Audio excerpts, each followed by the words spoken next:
Hi friends, welcome back to JSIG tutorials. ఈరోజు BCom స్టూడెంట్స్కి 4th సెమిస్టర్లో బిజినెస్ లాస్ అనేసి ఒక సబ్జెక్ట్ ఉందన్నమాట. ఆ సబ్జెక్ట్ ప్రీవియస్ క్వశ్చన్ పేపర్ చూద్దాం. 2019 మార్చ్లో జరిగిన ఎగ్జామినేషన్ క్వశ్చన్ పేపర్ ఫ్రెండ్స్. ఇది ఎస్కేయూ యూనివర్సిటీది. చూసుకున్నట్లయితే మనకి ఎగ్జామినేషన్ అనేది 3 అవర్స్ ఉంటుంది. 75 మార్క్స్కే ఎగ్జామినేషన్ ఉంటుంది. సెక్షన్ ఏలో వచ్చేసి మనకి 5 మార్క్స్ క్వశ్చన్స్ ఉంటాయి. టోటల్ 10 క్వశ్చన్స్ అయితే వాళ్ళు ఇవ్వడం జరుగుతుంది. 10 క్వశ్చన్స్లో మనము అవుట్ ఆఫ్ 5 రాయాలన్నమాట. 5కి రాసినట్లయితే ఒక్కొక్క దానికి 5 మార్కులు చొప్పున మనకి 25 మార్కులు అనేవి మనము 5 మార్క్స్ క్వశ్చన్స్లో స్కోర్ చేసుకోవచ్చు. కాబట్టి లేట్ చేయకుండా క్వశ్చన్స్లోకి చూద్దాం. రైట్ అబౌట్ అనేసి మనకి బి అనేసి ఇచ్చారనమాట. వ్యాలిడ్ కాంట్రాక్ట్ గురించి అండ్ వాయిడ్ కాంట్రాక్ట్ గురించి రాయమంటున్నారనమాట. తెలుగులో చూసుకున్నట్లయితే చెల్లు కాంట్రాక్టుకు చెల్లని కాంట్రాక్టుకు గురించి మనం రాయండి అనేసి ఇక్కడ ఇచ్చారనమాట. ఓకేనా. నెక్స్ట్ చూసుకున్నట్లయితే సెకండ్ క్వశ్చన్ చూడండి. Define the meaning of contract. Meaning అంటే మన కాంట్రాక్ట్కి మీనింగ్ అనేసి రాయాలన్నమాట. రాసినట్లయితే మీకు 5 మార్క్స్ వస్తాయి. తెలుగులో చూసుకున్నట్లయితే కాంట్రాక్టుకు అర్థమును నిర్వచింపుము అంటే దానికి అర్థం రాసే చాలు కాంట్రాక్ట్కి. ఓకేనా. నెక్స్ట్ థర్డ్ క్వశ్చన్ చూడండి. General offer versus specific offer. ఓకేనా.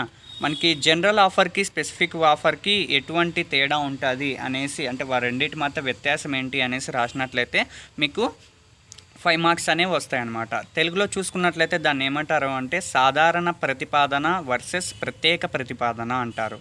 నెక్స్ట్ వచ్చేసి ఫోర్త్ క్వశ్చన్ చూడండి. Free consent. ఫ్రీ కన్సెంట్ అంటే ఏంటి అనేది దాని గురించి మీరు వివరించినట్లయితే మీకు 5 మార్క్స్ వస్తాయి. తెలుగులో వచ్చేసి స్వేచ్ఛా సమ్మతి అనేసి అంటారనమాట. నెక్స్ట్ ఫిఫ్త్ క్వశ్చన్ చూడండి. Rules regarding to minors contract. Minors కాంట్రాక్ట్కి ఎటువంటి రూల్స్ ఉంటాయి అనేసి మనము రాసినట్లయితే దానికి 5 మార్కులు వస్తాయి అన్నమాట. తెలుగులో చూసుకున్నట్లయితే మైనర్ కాంట్రాక్ట్కు సంబంధించిన నిబంధనలను తెలుపుము. అంటే మనకి రూల్స్ని నిబంధనలు అంటారు తెలుగులో. వాటి యొక్క నిబంధనలు ఏమైతే ఉన్నాయో వాటిని రాయము అనేసి అడిగారనమాట. నెక్స్ట్ సిక్స్త్ క్వశ్చన్ చూడండి. రంగనాయకమ్మ వర్సెస్ అల్వార్ శెట్టి అని ఇచ్చారు. ఇది ఒక కేసు అనమాట. ఆ కేసులో ఏం జరిగింది అండ్ ఆ కేసు గురించి కొంచెం మీరు రాసినట్లయితే రంగనాయకమ్మకి వర్సెస్ అల్వార్ శెట్టికి మధ్య ఏమేమి జరిగినాయి అనేసి మీరు రాసి దాని యొక్క కేసు గురించి రాసినట్లయితే మీకు 5 మార్క్స్ వస్తాయి. నెక్స్ట్ వచ్చేసి మనము సెవెంత్ క్వశ్చన్ చూడండి. సెవెంత్ క్వశ్చన్ చూసినట్లయితే మనకి అన్పెయిడ్ సేలర్ అంటే అన్పెయిడ్ సేలర్ గురించి రాసినట్లయితే మీకు 5 మార్క్స్ వస్తాయి. ఓకేనా. లేదంటే ఇక్కడ తెలుగులో దాన్ని ఏమంటారు అంటే చెల్లింపు జరగని అమ్మకదారుడు. చెల్లింపు జరగని అమ్మకదారుడు. ఓకేనా. తన గురించి రాసినట్లయితే మీకు 5 మార్క్స్ వస్తాయి. లేదంటే నెక్స్ట్ 8th క్వశ్చన్ చూడండి. Condition versus warranties. మనకి కండిషన్స్కి వారంటీస్కి మధ్య ఎటువంటి వ్యత్యాసాలు ఉంటాయి అనేసి రాసినట్లయితే మీకు 5 మార్క్స్ వస్తాయి. నెక్స్ట్ వచ్చేసి షరతులు వర్సెస్ పూచీలు అంటారనమాట. తెలుగులో అయితే షరతులు వర్సెస్ పూచీలు అంటే మనం ఏదైనా ప్రోడక్ట్ కొన్నామనుకోండి, దానికి వ్యారంటీ ఇస్తారనమాట. వ్యారంటీతో పాటు కొన్ని కండిషన్స్ కూడా వాళ్ళు మెన్షన్ చేస్తారు. ఓకేనా. వాటి గురించి అనమాట. ఓకేనా. అర్థమైంది కదా ఆ విధంగా. నెక్స్ట్ వచ్చేసి 9th క్వశ్చన్ వచ్చేసి సైబర్ లా గురించి రాయమంటున్నారు. ఓకేనా. సైబర్ లా అనేది చాలా చాలా ఇంపార్టెంట్. 10 మార్క్స్ కూడా అడుగుతుంటారు సైబర్స్ లా గురించి. ఓకేనా. సైబర్స్ లా అయితే బాగా నేర్చుకోండి. నెక్స్ట్ 10th క్వశ్చన్ చూడండి. Digital signature. డిజిటల్ సిగ్నేచర్ అంటే ఏంటి అనమాట. ఇప్పుడంతా మనం ఏ సర్టిఫికేట్ తీసుకున్నా కానీ ఎగ్జాంపుల్కి మనము డేట్ ఆఫ్ బర్త్ సర్టిఫికేట్కి కానీ క్యాస్ట్ సర్టిఫికేట్కి కానీ మనం పోయినట్లయితే సర్టిఫికేట్ తీసుకున్నట్లయితే మీకు డైరెక్ట్గా కలెక్టర్ కానీ లేదంటే అక్కడ దానికి రిగార్డింగ్ ఆఫీసర్ ఉంటారు కదా, వాళ్ళైతే డైరెక్ట్గా అయితే సర్టిఫికేట్ మీద అయితే సైన్ చేసిండ్రు. ఓకేనా. డిజిటల్ సిగ్నేచర్ అయితే ఉంటుందన్నమాట. దాన్ని డిజిటల్ సిగ్నేచర్ అంటారనమాట. దానికి అంటే దాని యొక్క కొన్ని ఉంటాయి కదా బిజినెస్ లాస్, అంటే లాకి సంబంధించినటువంటి కొన్ని పాయింట్స్ ఉంటాయి కదా, వాటిని రాసినట్లయితే మీకు 5 మార్క్స్ వస్తాయన్నమాట. ఇది 5 మార్క్స్ క్వశ్చన్స్. టోటల్ 10 ఇచ్చారు. ఈ 10లో మనం రాయాల్సింది అయితే మనం 5 రాయాలన్నమాట. ఓకేనా. ఈ అవుట్ ఆఫ్ 10 మీ ఇష్టం అనమాట. మీకు ఏ 5 అయితే వస్తాయో ఆ 5 రాయండి. నెక్స్ట్ మనకి 10 మార్క్స్ క్వశ్చన్స్ అనేవి ఉంటాయన్నమాట. సెక్షన్ బి అనమాట. ఇది సెక్షన్ బిలో మనకి 10 మార్క్స్ క్వశ్చన్స్. ఒక్కొక్క యూనిట్ నుంచి 2 క్వశ్చన్లు అయితే ఇవ్వడం జరుగుతుంది. ఆ 2 క్వశ్చన్లు ఏదో ఒక దానికైతే ఆన్సర్ చేయాలి. ఇక్కడ చూసుకున్నట్లయితే 11th క్వశ్చన్ చూడండి. ఫస్ట్ యూనిట్ నుంచి ఇది ఏ క్వశ్చన్ వచ్చేసి discuss fully the essential of valid contract. అంటే వ్యాలిడ్ కాంట్రాక్ట్ గురించి ఎసెన్షియల్స్ అంటే ఫుల్లీగా డీటెయిల్డ్గా మీరు వ్యాలిడ్ కాంట్రాక్ట్ గురించి ఎక్స్ప్లెయిన్ చేసినట్లయితే మీకు 10 మార్క్స్ వస్తాయన్నమాట. తెలుగులో చూసుకున్నట్లయితే చూడండి. క్రమబద్ధమైన కాంట్రాక్టుకు ఉండే ఆవశ్యకతలను చర్చించము. ఓకేనా. అంటే క్రమబద్ధమైన కాంట్రాక్ట్కు ఆవశ్యకత ఎంతవరకైతే ఉంటుందో దాన్ని మనం చర్చించాలన్నమాట. అంటే దాని గురించి రాయాలన్నమాట. ఓకేనా, రాసినట్లయితే మీకు 10 మార్క్స్ వస్తాయి. నెక్స్ట్ క్వశ్చన్ అదన్నా రాయండి, లేకుంటే బి క్వశ్చన్ ఉంటుంది. అంటే ప్రతి యూనిట్లో 2 క్వశ్చన్లు ఇస్తారని చెప్పాను కదా. ఆ వ్యాలిడ్ కాంట్రాక్ట్ గురించి అంటే తెలిసింటే పర్లేదు. ఒకవేళ అది తెలియకుంటే సెకండ్ క్వశ్చన్ బి క్వశ్చన్ చూడండి. Distinguish between an agreement and a contract. ఓకేనా, అగ్రిమెంట్కి కాంట్రాక్ట్కి డిఫరెన్సెస్ని రాయాలి. రాసిన తర్వాత all contracts are agreements but all agreements are not contract discuss. ఓకేనా, మనకి ఆల్ కాంట్రాక్ట్స్ అనేవి అగ్రిమెంట్స్ అవుతాయి, కానీ అగ్రిమెంట్స్ అన్నీ మనకి కాంట్రాక్ట్లు కావు అంటున్నారు. దాని గురించి మనం డిస్కషన్ చేయాలన్నమాట. అంటే దాని గురించి మీకు ఏమేమి తెలుసో వాటన్నిటిని ఎగ్జాంపుల్స్తో ఎక్స్ప్లెయిన్ చేసినట్లయితే మీకు 10 మార్క్స్ అనేవి వస్తాయన్నమాట. తెలుగులో చూడండి, అగ్రిమెంట్కు కాంట్రాక్ట్కు గల తేడాలను వ్రాయండి. అంటే రెండింటికి తేడాలను రాయాలి. తేడాలు రాసిన తర్వాత అన్ని కాంట్రాక్టులు అగ్రిమెంట్లు, ఓకేనా, అన్ని కాంట్రాక్టులు అగ్రిమెంట్లు, కానీ అన్ని అగ్రిమెంట్లు కాంట్రాక్టులు, ఓకేనా, అంటే అగ్రిమెంట్లన్నీ కాంట్రాక్టులు కాదు అనేసి అంటున్నాడు అనమాట. ఓకేనా, చర్చించుము అంటే సేమ్ ఇంకా తెలుగు పైన ఇంగ్లీష్లో ఇచ్చారు, సేమ్ యాస్టిస్ తెలుగునే దాన్ని ట్రాన్స్లేట్ చేసి ఇచ్చారనమాట.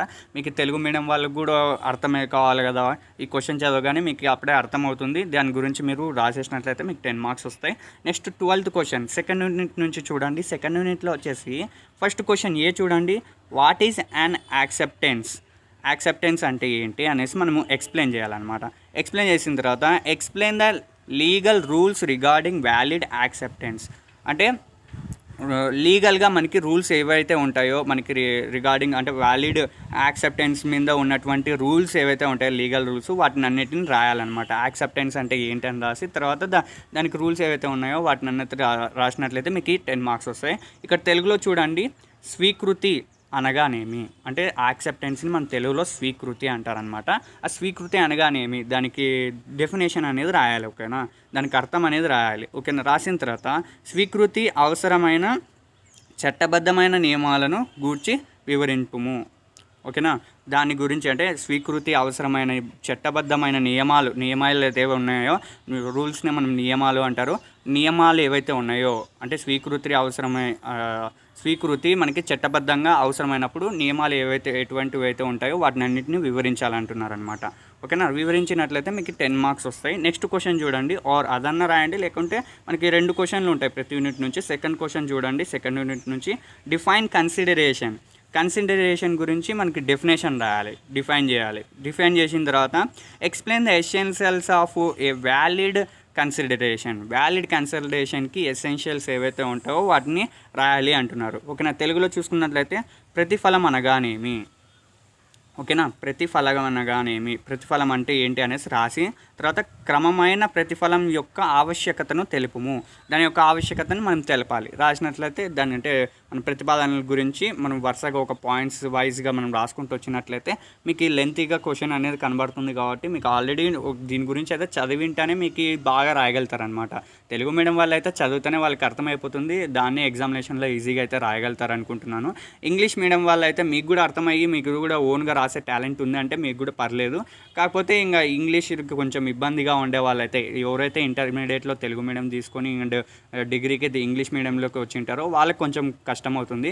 ఒకవేళ వాళ్ళు కూడా తెలుగు మీడియంలో రాయొచ్చు అంటున్నారు, కాబట్టి కొంతమంది రాస్తున్నారు కూడా తెలుగు మీడియంలోనే. కాబట్టి ఏం పర్లేదు ఫ్రెండ్స్, రాయండి. మీరు కూడా ఏమి అంటే తక్కువ చేసుకోవద్దండి. మా స్కోర్ అయితే బాగా చేసుకోండి, తెలుగు మీడియంలోనే రాసి ఒకవేళ మీకు వస్తారనుకుంటే. ఓకేనా, నెక్స్ట్ క్వశ్చన్ చూడండి, థర్డ్ యూనిట్ నుంచి చూసుకున్నట్లయితే explain the various ways in which a contract may be said to be discharged. ఓకేనా, explain the various ways in which a contract may be said to be discharged. అంటే మనకి various ways ఏవైతే ఉన్నాయో దానికి కాంట్రాక్ట్ని మనం discharge చేయడానికి ఆ వేస్ని మనం ఎక్స్ప్లెయిన్ చేయాలంటున్నారు అనమాట. ఓకేనా, నెక్స్ట్ తెలుగులో చూసుకున్నట్లయితే కాంట్రాక్టు బాధ్యత విమోచనానికి గల వివిధ పద్ధతులను వివరించండి. ఆ కాంట్రాక్ట్ యొక్క బాధ్యతను విమోచనం అంటే దాని యొక్క బాధ్యతను కోల్పోవడానికి ఎటువంటి పద్ధతులు ఉన్నాయి వాటిని ఎక్స్ప్లెయిన్ చేయాలంటున్నారు. ఓకేనా, నెక్స్ట్ క్వశ్చన్ చూడండి, అదన్నా రాయండి. లేకుంటే నెక్స్ట్ క్వశ్చన్ చూసుకున్నట్లయితే B question, what are the various remedies available to a property in case of branch of contract. ఓకేనా, నెక్స్ట్ క్వశ్చన్ అంటే దాన్ని తెలుగులో చూసుకున్నట్లయితే కాంట్రాక్టు భంగముచే నష్టం పోయిన వ్యక్తికి లభించే పరిహారాలను తెలపండి. కాంట్రాక్ట్ భంగంచే నష్టపోయిన వ్యక్తికి లభించే పరిహారాలను తెలుపుము. ఎవరైనా కాంట్రాక్ట్ తీసుకున్నారనుకోండి, ఆ కాంట్రాక్ట్ని వాళ్ళు కోల్పోయి వాళ్ళకి నష్టం వచ్చిందనుకోండి, వాళ్ళకి ఎటువంటి పరిహారాలు ఉంటాయి, దానికి సొల్యూషన్ ఏంటి, అతను ఒకవేళ నష్టపోయి ఉంటే దానికి గెయిన్ కావాలంటే ఏమేమి చేయొచ్చు అనేసి దాని అర్థం అనమాట. ఆ క్వశ్చన్కి ఆన్సర్ అయితే మనము రాయాలన్నమాట. ఓకేనా. నెక్స్ట్ చూసుకున్నట్లయితే 4th యూనిట్ నుంచి చూడండి. Define sale and agreement to sale and distinguish between the two.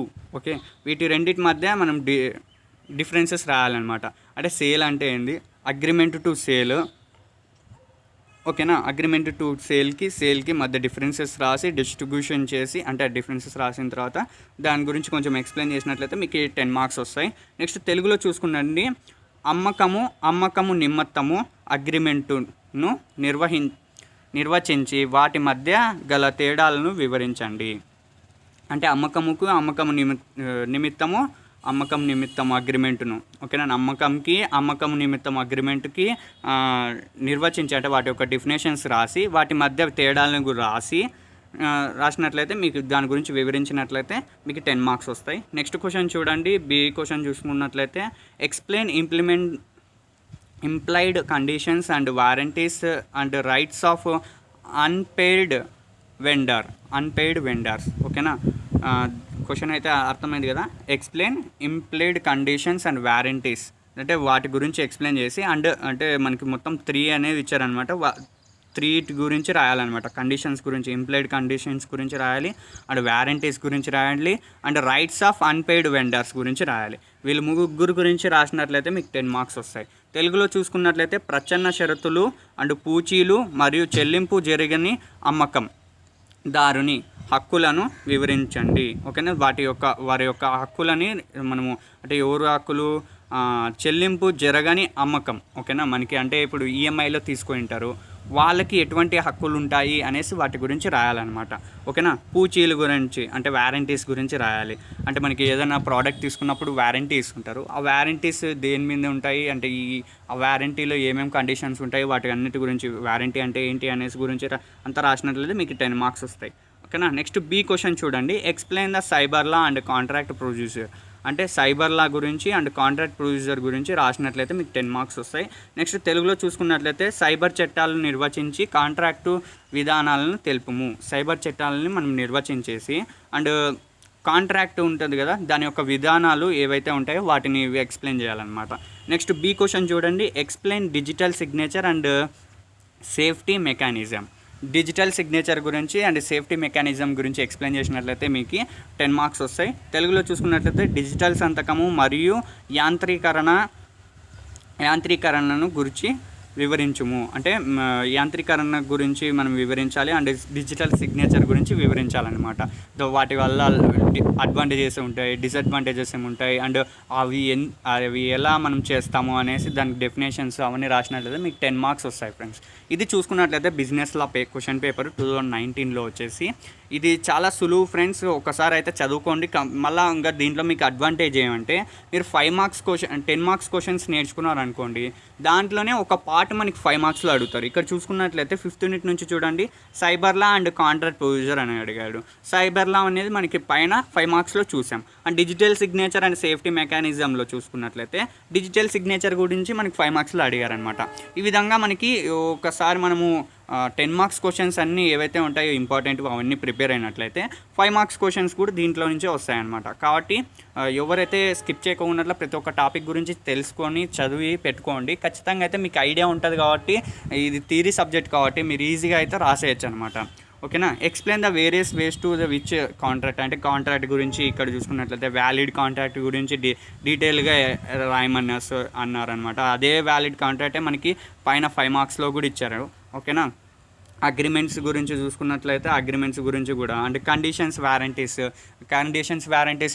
10 marks question చూసాము అండ్ 5 మార్క్స్ క్వశ్చన్స్ కూడా చూస్తున్నాం అనమాట. అన్పెయిడ్ సేలర్స్ కూడా చూసుకున్నట్లయితే అంటే వాళ్ళ యొక్క హక్కులు, ఓకేనా. వాళ్ళ యొక్క హక్కుల్ని ఎక్స్ప్లెయిన్ చేయమనేసి 10 మార్క్స్లో అడిగారు. అండ్ వాళ్ళ గురించి రాయమనేసి మనకి 5 మార్క్స్లో అడిగారు అనమాట.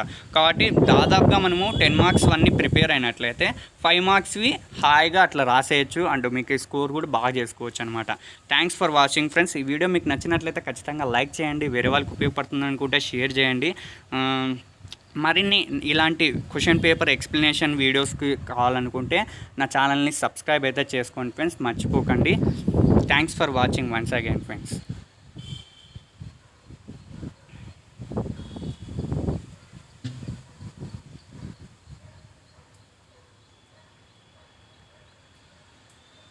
ఈ క్వశ్చన్స్ అన్నీ ఒకసారి రాసుకున్నట్లయితే మీకు ఏ క్వశ్చన్స్ వస్తున్నాయి అనేసి మంచి ఐడియా వస్తుంది ఫ్రెండ్స్. కాబట్టి క్వశ్చన్ పేపర్ అయితే అందరూ రాసుకొని పెట్టుకోండి.